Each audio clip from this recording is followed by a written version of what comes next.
Jalagam class proudly presents Dhruva Charidam, an adaptation from Srimad Bhagavatam. Witness the timeless tale of devotion and determination brought to life on stage by our talented performers. Dhruvan, Ritvik Menon; Indran, Siddharth Vinod; Shachi Devi, Hansika Hari; Uttanapadan, Ronak Sandeep; Uttaman, Kian Sandeep; Suniti, Nainika Ramesh; Suruji, Advika Kurumbur; Naradan, Satvik Shyam; Vishnu, Nihara Ramesh; Apsaras, Aditi Vadakane and Ashni Krishna. Narrator, Ishani Pillai. Join us as we journey through this divine story of faith, resilience, and ultimate grace. സ്വയംഭൂ മനുവിന്റെ പുത്രനായ ഉത്താനപാദ രാജാവിന്റെ കൊട്ടാരം. അദ്ദേഹത്തിന് 2 പത്നിമാർ, സുരുചിയും സുനീതിയും. സുനീതിയുടെ പുത്രനായി ധ്രുവനും സുരുചിയുടെ പുത്രനായി ഉത്തമനും രാജാവൻ ഉണ്ടായിരുന്നു. അച്ഛാ, എനിക്ക് അച്ഛന്റെ മടിയിലിരിക്കണം. അനുജൻ ഉത്തമൻ ഇരുത്തുമ പോലെ എന്നെയും ഇരുത്തുമോ അച്ഛാ? എന്ത്, മഹാരാജാവിന്റെ മടിയിലിരിക്കാനോ? എന്നിവൻ അച്ഛന്റെ മടിയിലിരിക്കാൻ ആഗ്രഹിക്കുന്നു. നാളൊരിക്കൽ അച്ഛന്റെ സിംഹാസനം ആഗ്രഹിച്ചാലോ? അപ്പോൾ എൻ്റെ പുത്രൻ ഉത്തമൻ? അരുത്, ഇത് ഒരിക്കലും അനുവദിക്കരുത്. മാറി നിൽക്ക്. മഹാരാജാവിന്റെ മടിയിലിരിക്കാനോ? അതിന് നിനക്ക് എന്ത് അധികാരമാണുള്ളത്? രാജപുത്രനാണെങ്കിലും നീ എൻ്റെ ഉദരത്തിൽ പിറന്നവനല്ല. അതുകൊണ്ട് തന്നെ നിനക്ക് അധികാരവും ഇല്ല. രാജാവിന്റെ മടിയിൽ കയറിയിരിക്കാൻ നീ ആഗ്രഹിക്കുന്നുണ്ടെങ്കിൽ പോയി ഭഗവാനെ തപസ് ചെയ്ത് പ്രസാദിപ്പിക്ക്. എന്നിട്ട് നീ എൻ്റെ മകനായി ജനിക്കണം. അല്ലാതെ ഈ ജന്മം അതിന് സാധ്യമല്ല. മഹാരാജൻ, വരൂ, നമുക്ക് എൻ്റെ അന്തഃപുരത്തിലേക്ക് പോകാം. ചെറിയമ്മയുടെ വാക്കുകൾ കേട്ട് അതീവ ദുഃഖിതനായ 5 വയസ്സ് മാത്രം പ്രായമുള്ള ധ്രുവൻ കരഞ്ഞുകൊണ്ട് തന്റെ അമ്മ സുനീതിയുടെ അടുത്തേക്ക് ഓടി ദുഃഖത്തിന്റെ കാരണം അറിയിച്ചു. അമ്മ, എല്ലാ കുട്ടികളും അവരുടെ അച്ഛന് എന്ത് ഇഷ്ടമാണ്? എന്താണ് എൻ്റെ അച്ഛന് മാത്രം എന്നെ സ്നേഹിക്കാൻ കഴിയാത്തത്? ഉണ്ണി, ചെറിയമ്മയുടെ വാക്കുകൾ കേട്ട് നീ സങ്കടപ്പെടണ്ട. നിന്റെ അച്ഛന് നിന്നോട് സ്നേഹമില്ല എന്ന് കരുതി നീ ദുഃഖിക്കുകയും അരുത്. ഭഗവാൻ നാരായണനെ ഭജിച്ചാൽ നിനക്ക് രാജാവിന്റെ മടിയിൽ കയറിയിരിക്കാനുള്ള അർഹത ലഭിക്കുമെന്ന് ചെറിയമ്മ പറഞ്ഞ വാക്കുകൾ സത്യം തന്നെയാണ്. ആരാണ് അമ്മേ ഈ നാരായണൻ? അതായത് എങ്ങനെയാണ് കാണാൻ കഴിയുക? ആരൊക്കെ നമ്മളെ കൈവിട്ടാലും നമ്മളെ ഒരിക്കലും കൈവിടാത്ത ഒരു ശക്തിയുണ്ട്. അതാണ് ശ്രീമൻ നാരായണൻ.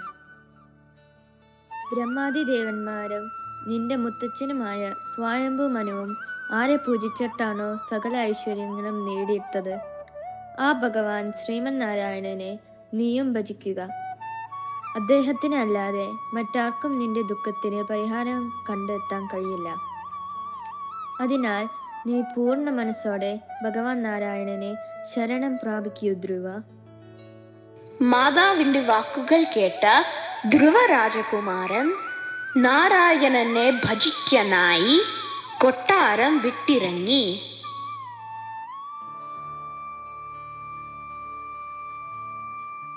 മാർഗമധ്യേ ധ്രുവൻ നാരദ മുനിയെ കണ്ടുമുട്ടി.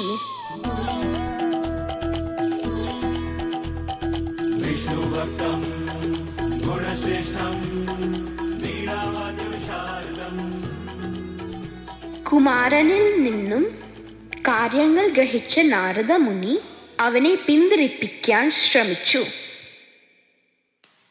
ബാലക, കളിക്കോപ്പുകളുമായി കളിക്കേണ്ട പ്രായത്തിൽ നിനക്ക് എന്തിനാ ഇത്രയും അധികം അഭിമാനബോധം? ഇനി അഥവാ എന്തെങ്കിലും ദുഃഖം സംഭവിച്ചിട്ടുണ്ടെങ്കിൽ തന്നെ അതൊക്കെ സ്വകർമ്മ ഫലമായി കരുതി ആശ്വസിക്കൂ.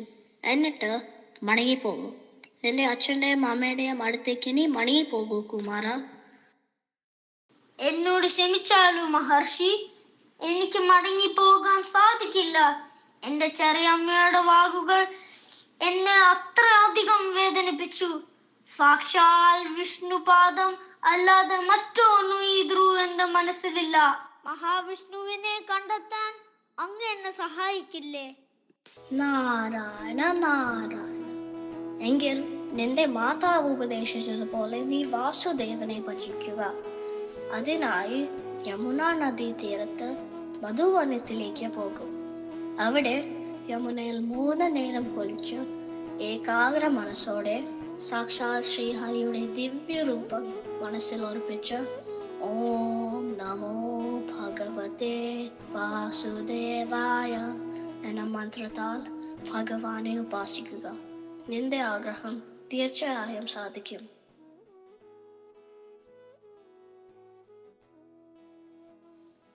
ഓം നമോ ഭഗവതേ വാസുദേവായ.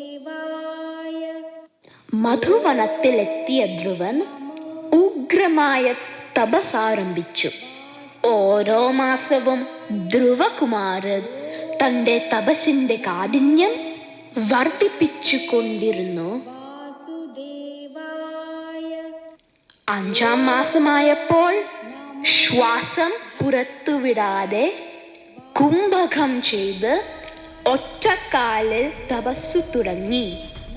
അപ്പോഴേക്കും 3 ലോകങ്ങളും ധ്രുവകുമാരന്റെ തപസ്സിന്റെ താപത്താൽ വിറയ്ക്കാൻ തുടങ്ങി. ത്രിലോകങ്ങളിൽ പ്രാണവായു നിലച്ചു.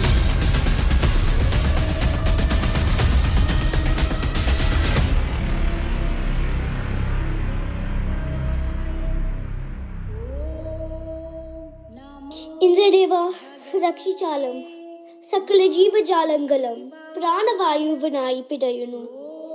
എന്താണ് സംഭവിക്കുന്നത്? എന്താണ് ഇതിന് കാരണം? അതാ നോക്കൂ, മധുവനത്തിൽ ധ്രുവകുമാരൻ തപസ്സു ചെയ്യുകയാണ്. ധ്രുവന്റെ തപസ്സിന്റെ താപത്താൽ ത്രിലോകങ്ങളും ചുട്ടുപൊള്ളുന്നു. നമ്മുടെ ഈ അവസ്ഥയ്ക്ക് കാരണം ധ്രുവന്റെ തപസ്സാണ്. ഇന്ദ്രദേവ, അങ്ങ് എന്താണ് പറയുന്നത്?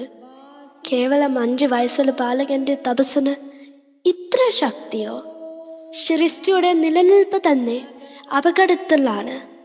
അങ്ങ് ഉടനെ എന്തെങ്കിലും ചെയ്ത് ഈ അവസ്ഥയ്ക്ക് ഒരു മാറ്റം ഉണ്ടാക്കണം ഇന്ദ്രദേവ. ദേവന്മാർ വിഷ്ണു ഭഗവാനെ അഭയം പ്രാപിച്ചു.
വത്സ, നിന്റെ തപസ്സിൽ നാം സംപ്രീതനായിരിക്കുന്നു.